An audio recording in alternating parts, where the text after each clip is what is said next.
میرے تایا غصے کے تیز تھے۔ مجھے تو ہمیشہ یہی لگا کہ تائی اماں تایا سے گھبراتی ہیں۔ جب میں صبح اٹھی تو میری ساس نہا دھو کر باہر نکلی۔ یہ دیکھ کر مجھے ایک کراہیت کا احساس سا ہونے لگا۔ مجھے جتنی گند اور نفرت اپنی ساس سے محسوس ہو رہی تھی، اس سے کئی گنا زیادہ اپنے باپ سے بھی ہو رہی تھی۔ میں ایسی اذیت اور صدمے سے دوچار تھی کہ جب میری ساس نے مجھ سے کہا کہ میں ان کی الماری کے کپڑے سیٹ کر دوں، میں ان کی الماری صاف کرنے لگی کہ جب دوسرا دھماکہ بھی میرے سر پر ہو گیا۔ اب تو میرا دل ایک پل کے لیے چین نہیں پا رہا تھا۔ ایک ایسی حقیقت میرے سامنے آ چکی تھی کہ مجھے اپنے رشتے پر بھی شبہ ہونے لگا تھا۔ میری ساس نے کتنا بڑا گناہ خود کیا تھا اور مجھے بھی ایک ایسے گناہ میں پھنسا دیا تھا کہ میرے پاس کوئی بھی راستہ نہیں بچا تھا۔ میرے ہاتھ میں اس وقت سسر کی رپورٹس تھیں جس پر لکھا تھا کہ وہ کبھی بھی باپ نہیں بن سکتے۔ میں وہ دیکھ کر پریشان سی ہو گئی تھی۔ اگر میرے سسر اس قابل نہ تھے تو کیا میرا شوہر اسد اور اس کے چھوٹے 3 بھائی میرے باپ کی بدکاری کا نتیجہ تھے؟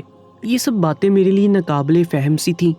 میں بھی وہ رپورٹس دیکھ ہی رہی تھی جب میرے ہاتھ سے وہ رپورٹس کسی نے جھپٹ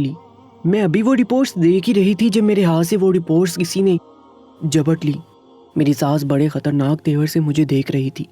میری بات ابھی مکمل بھی نہیں ہوئی تھی تو وہ بول پڑی کہ خبردار اسے آگے اور کچھ مت کہنا۔ ساس کے تیور انتہائی غضبناک تھے۔ کہنے لگی اس بات کا علم میرے شوہر کو نہیں ہے کہ وہ اولاد پیدا کرنے اور بیوی کو راضی رکھنے کے قابل نہیں ہے، اس لیے اپنی زبان بند رکھنا۔ اگر تمہاری وجہ سے میرا گھر برباد ہوا تو میں تمہیں بھی برباد کر کے رکھ دوں گی۔ میں بے تحاشا رونے لگی تھی، اتنا کہ میری ہچکی بند گئی۔ روتے ہوئے میں اپنی ساس سے کہنے لگی کہ آپ نے اپنے ساتھ ساتھ مجھے بھی برباد کر دیا۔ میرے سگے باپ کے ساتھ یہ بات سن کر میری ساس مجھے حیرت سے دیکھنے لگی۔ میری ادھوری بات میری ساس کے دل کو حلق تک لا چکی تھی۔ میں بے یقینی سے ساس سے دور ہٹنے لگی۔ میرا ذہن تو یہ ماننے کو تیار ہی نہیں تھا کہ میرا باپ اور میری ساس مجھ میں کچھ بولنے کی ہمت نہیں رہی تھی۔ میں اسی پل واپس اپنے کمرے میں آ گئی۔ میرا وجود کانپ رہا تھا۔ آخر میرے ابو ایسا کیسے کر سکتے تھے؟ میری تو جان بستی تھی میرے ابو میں۔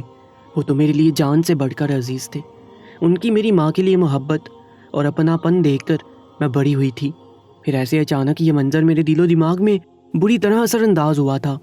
ساری رات میری یوں ہی فرش پر بیٹھے یہی سوچنے میں گزر گئی۔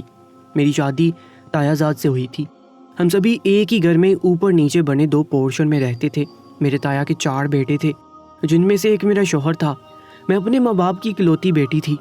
میری عمر 19 سال ہوئی تو تایا نے اپنے بڑے بیٹے کے لیے میرا ہاتھ مانگ لیا۔ دل ہی دل میں ہم دونوں بھی ایک دوسرے کو پسند کرتے تھے اور پھر گھر والوں کی مرضی سے 1 ماہ پہلے ہماری شادی ہوگی۔ جب سے میں تائی کے گھر دلہن بن کر آئی تھی وہ اکثر صبح صبح روتی رہتی اور جب میں پوچھتی تو کہتی تمہارے تایا نے آج تک مجھے خوش نہیں رکھا، نہ ہی مجھے وہ حقوق دیے جو بیوی ہونے کے ناطے میرے ان پر لاگو تھے۔ ساس کی بات مجھے تھوڑی عجیب لگتی، آخر ایسے کیسے ممکن تھا؟ پھر مجھے لگا کہ شاید ساس یوں ہی شکوے کر رہی ہے جیسے اکثر عورتیں اس عمر میں پہنچ کر کرتی رہتی ہیں۔ لیکن وہ یہ بات جب مجھے بار بار کہنے لگی تو میں یہ سوچنے لگی کہ اگر میرے سسر نے ساس کو ان کے حقوق نہیں دیے تھے تو پھر یہ 4 بچے جن میں میرا شوہر بھی شامل تھا یہ کہاں سے آئے تھے؟ کبھی کبھار مجھے اپنی ساس کی ذہنی حالت پر بھی شک ہوتا تھا۔ میرے ساس سسر کی آپس میں کبھی بنی نہیں تھی۔ میری ساس ہر وقت سسر سے اکھڑی اکھڑی رہتی تھی، مگر سسر جب بھی گھر ہوتے تو دونوں میاں بیوی سارا دن چھت پر گزار دیتے تھے۔ بظاہر کوئی ایسی نوک جھوک میں نے اپنے ساس سسر کے درمیان نہیں دیکھی تھی کہ گھر کا ماحول خراب ہونے کا سبب ہوتا، مگر اس کے باوجود ان کا یہ کہنے کا کیا مقصد تھا؟ ان سب سوالوں کا ادھورا جواب مجھے کل شام مل چکا تھا جب میں نے ساس کی الماری سے وہ رپورٹ دیکھی تھی۔ پھر میری ساس کے یہ الفاظ کہ وہ کبھی مجھے میرا حق دے نہیں پایا تھا۔ ساس کے یہ الفاظ مجھے ساری رات بے چین کرتے رہے۔ اگر میرا سسر نہ مرد تھا تو پھر ساس کے 4 بیٹے کہاں سے آ گئے؟ اس سوال کا جواب مجھے اس وقت ملا جب اپنے ابو کو ساس کے کمرے سے نکلتا ہوا دیکھا۔ تو کیا میری ساس میرے ابو کے ساتھ؟ اس سے آگے میرے لیے سوچنا ناممکن تھا۔ میرے دل میں ابو اور ساس کے لیے نفرت بڑھنے لگی۔ اگر جو میں سوچ رہی تھی وہ سچ تھا تو پھر میرا باپ ہی میری ساس کے 4 بیٹوں کا باپ تھا، یعنی میرا شوہر بھی۔ میرا دل اس پر لرز اٹھا۔ خدا نہ خواستہ اگر ایسا ہوا تو میرا اور میرے شوہر کا یہ رشتہ ہی حرام تھا۔ وہ تو میرا رشتے میں بھائی لگتا تھا۔ یہ کیسا گناہ کر بیٹھے تھے یہ لوگ، اور اگر یہ جانتے تھے کہ ان کے بیچ کیا رشتہ ہے، اس کے باوجود آخر کیوں انہوں نے میری اور اسد کی شادی کروائی تھی؟ ایسے کئی سوالات نے میرا دماغ معاف کر دیا تھا۔ میں کچھ بھی سوچنے سمجھنے کے قابل ہی نہیں رہی تھی، دماغ سن ہو چکا تھا۔ اگلی صبح میں اٹھی اور سیدھا امی کے پاس گئی۔ وہ اس وقت ناشتہ تیار کر رہی تھی جبکہ ابو ٹیبل کے پاس بیٹھے صبح کی اخبار پڑھ رہے تھے۔ مجھے صبح صبح آتا دیکھ کر ان کے چہرے پر مسکراہٹ پھیلی اور فوراً کھڑے ہو کر بولے، ارے میرا بچہ، آج صبح صبح اپنی لاڈلی بیٹی کا دیدار ہو گیا، بتاؤ ایسی اچانک ہماری یاد کیسے آ گئی؟ ابو باہیں پھیلائے میری جانب بڑھے تھے، مگر میں ان پر بغیر توجہ دیے امی کے پاس کچن میں چلی گئی۔ ابو کو یہ دیکھ کر مجھے شدید غصہ آیا تھا، اسی کے ساتھ دکھ اور صدمے سے میری آنکھوں میں آنسو بھی آنے لگے۔ آخر کیوں ابو نے میری امی کو اتنا بڑا دھوکہ دیا تھا؟ میں امی کے گلے لگی اور پھوٹ پھوٹ کر رونے لگی۔ امی مجھے روتا ہوا دیکھ کر پریشان ہو گئی اور وجہ پوچھنے لگی۔ اس پل ابو کے چہرے کا رنگ فک ہوا تھا، شاید انہیں کچھ شک ہوا۔ وہ اسی پل فوراً مشکل سے نیچے تائی کے پاس چلے گئے۔ امی مجھ سے بار بار پوچھ رہی تھی مگر مجھے تو انہیں سچائی بتانے کی ہمت ہی نہیں ہو پا رہی تھی۔ آخرکار بمشکل الفاظ جوڑ کر میں نے کل رات جو ہوا ممی کو بتا دیا۔ نہ جانے امی پر یہ سن کر کیا گزرتی، مگر مجھے حیرانگی تو تب ہوئی جب امی نے یہ سب سنا اور بغیر کچھ بولے ایک سرد سانس خارج کر کے میرے لبوں پر ہاتھ رکھ دیے، پھر پھیکا سا مسکرائیں اور بولی، تم نے جو کچھ بھی دیکھا اسے ایک برا خواب سمجھ کر بھول جاؤ، ٹھیک ویسے ہی جیسے میں 20 سال سے سب کچھ دیکھ کر نظر انداز کر رہی ہوں۔ بس اپنے اور اسد کے رشتے پر توجہ دو، باقی معاملات میں دخل اندازی کرنے کی ضرورت نہیں۔ امی دھیمے لہجے میں میرا گال تھپ تھپا کر بولی تھی، اگر امی نے مجھے تھاما نہ ہوتا تو یقیناً میں گش کھا کر فرش پر گر جاتی۔ میری ماں کیسے یہ سب اتنے آرام سے برداشت کر سکتی تھی؟ میرا وجود سن ہو رہا تھا۔ تو کیا اس ناجائز رشتے کے بارے میں سبھی لوگ جانتے تھے؟ اس کے باوجود یہ سب خاموش تھے، غلط کو ہونے دے رہے تھے۔ میرا صبر اور غیرت اب جواب دے چکا تھا، آخر کو میں بے ضمیر تو نہ تھی۔ میں اس پل پھٹ پڑی اور غصے سے چلاتے ہوئے امی کو بولی کہ آپ اگر سچ جانتی تھیں تو پھر یہ بھی جانتی ہوں گی کہ میرا باپ ہی میرے سسر کے بچوں کا باپ ہے۔ اس رشتے سے اسد میرا بھائی لگتا تھا نا، اس کے باوجود آپ نے کیوں میری شادی اسد سے کروا دی؟ کیا ایک پل کو بھی آپ کی روح نہیں کانپی؟ آپ کے ضمیر نے آپ کو ملامت نہیں کیا؟ وہ میرا بھائی تھا جس سے میرا نکاح پڑھوا دیا آپ سب نے۔ مجھے تو گن محسوس ہو رہی ہے خود سے۔ میں روتے چلاتے ہوئے امی کو باتیں سنا رہی تھی اور وہ چپ چاپ سب سن رہی تھی۔ مجھ سے کہنے لگی، میں سچ نہیں بتا سکتی، اس لیے مجھ سے فضول سوال جواب مت کرو اور جاؤ یہاں سے۔ مجھے اپنی ماں سے ایسی توقع نہ تھی، میں نے کہا میں کسی بھی حرام رشتے کو نہیں نبھا سکتی، میں اسد کو سب کچھ بتا کر طلاق لے لوں گی۔ میری بات پر ایک تھپڑ میری ماں نے میرے منہ پر مارا اور کہنے لگی، خبردار، جو تمہاری زبان سے ایک لفظ بھی نکلا تو میں تمہاری جان لے لوں گی۔ مجھے اپنی ماں سے اس قسم کے رویے کی بالکل بھی توقع نہ تھی۔ میں چپ چاپ نیچے اتر گئی، لیکن سامنے کا منظر دیکھ کر میری جان جل کر رہ گئی تھی۔ میں تو یہی سوچتی ہوئی نیچے اتری تھی کہ آخر یہ اس حد تک کیسے گر سکتے تھے۔ میں روتے ہوئے سیڑھیوں سے اتر کر نیچے آ رہی تھی، میری نظر ابو اور ساس پر پڑی۔ میرے قدم وہیں رک کر رہ گئے۔ میرے ابو ساس کو کندھوں سے تھام کر کھڑے تھے، جبکہ ساس نہ جانے کس بات پر مسکرا رہی تھی۔ میرے تو تن بدن میں یہ دیکھ کر آگ لگ چکی تھی، کیسی بےہودگی تھی یہ۔ اس سے پہلے بھی میں نے کئی بار ابو کو ساس کے ساتھ مذاق کرتے ہوئے یا تھامتے ہوئے دیکھا تھا، مگر یہ سب مجھے کبھی اتنا معیوب نہ لگا تھا کیونکہ اس وقت میں حقیقت سے آگاہ نہیں تھی۔ مگر اب سب جاننے کے بعد بھی مجھے گن آ رہی تھی کہ میں ایک ایسے شخص کی بیٹی ہوں۔ کیا میرے تایا میں ذرا بھی غیرت موجود نہیں تھی جو وہ اپنی ہی بیوی کو چھوٹے بھائی کے سپرد کر چکے تھے؟ میں روتے ہوئے شعلہ اگلتی نظروں سے ان کے قریب آئی۔ میں کچھ بولتی اس سے پہلے ہی دروازہ کھلا اور میرا شوہر اسد اور سسر مسکراتے ہوئے گھر میں داخل ہوئے۔ میں نے جلدی سے اپنے آنسو صاف کیے۔ مجھے یوں روتے دیکھ کر اسد پہلے تو حیران ہوا اور پھر مسکرانے لگا۔ میں کمرے میں گئی تو اسد میرے پیچھے ہی کمرے میں آگے، کہنے لگے، میں بس چند دن کے لیے کام پر گیا تھا اور تم نے رو رو کر آنکھیں بھی سجا لی۔ وہ میرے پاس آ کر بڑی اپنائیت سے مجھ سے کہنے لگے، لیکن میں اپنے دل کا کیا کرتی؟ وہ میرے لیے ایک سونے کی چین گفٹ لائے تھے، میں وہ بھی بے دلی سے دیکھی۔ اسد کی اگلی فرمائش سن کر میرا پورا وجود جھرجھری لے کر رہ گیا تھا۔ میرے گھر والوں نے سب کچھ جانتے ہوئے مجھ پر ظلم کیا تھا۔ جب اپنی زندگی سے رشتوں کے تقدس ختم کر ہی دیا تھا تو مجھے اس عذاب میں کیوں ڈال دیا؟ سامنے کھڑے شخص کو میں کس رشتے کے حوالے سے دیکھتی، میں جس اذیت سے گزر رہی تھی یہ میں جانتی تھی۔ مجھے اسد کی اپنے کمرے میں موجودگی بری لگ رہی تھی، بے معنی لگ رہی تھی۔ وہ مجھے اپنے ہاتھوں سے سونے کی چین پہنانا چاہتے تھے، لیکن میں نے انکار کر دیا۔ میں نے کہا کہ میری طبیعت ٹھیک نہیں ہے، مجھے کچھ بھی اچھا نہیں لگ رہا۔ میری بات سن کر اسد پریشان سے ہو گئے، کہنے لگے چلو تمہیں ڈاکٹر کے پاس لے جاتا ہوں۔ میں نے اس پر بھی انکار کر دیا۔ میں اب اسد سے سیدھے منہ بات بھی نہیں کر رہی تھی۔ بہت دفعہ چاہا کہ اسد کو سچ بتا دوں، لیکن میری ماں مجھے روز اس بات پر دبکانے لگتی، کہتی کہ اسد سے کچھ ذکر مت کرنا، تم مجھ سے یہی رشتہ نبھاؤ۔ لیکن یہ کیسے ممکن تھا؟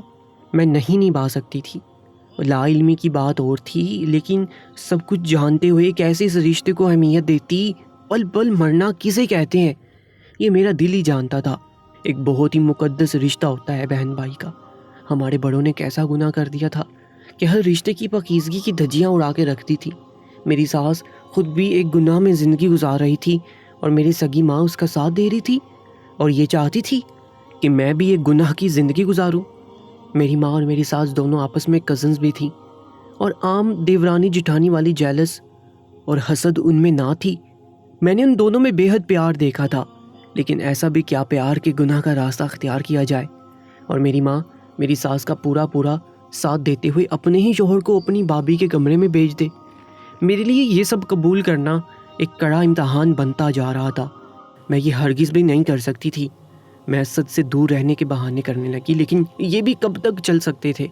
اسد پہلے تو میری طرف سے فکر مند سے ہو گئے، بار بار مجھے ڈاکٹر کے پاس لے جانے کے لیے کہتے، لیکن اس کے بعد چپ سے ہو گئے۔ میری ہر حرکت کو نوٹ کرنے لگے۔ جیسے رات ہوتی میرا دل یوں ہوتا جیسے کسی نے مٹھی میں لے کر دبوچ دیا ہو۔ میں رات دیر تک خود کو کچن کے بے مقصد کاموں میں الجھائے رکھتی۔ اس وقت کمرے میں جاتی جب اسد سو چکے ہوتے۔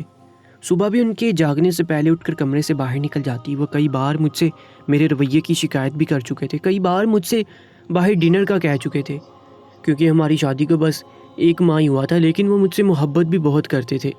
میں ہر بار انکار کر دیتی تھی۔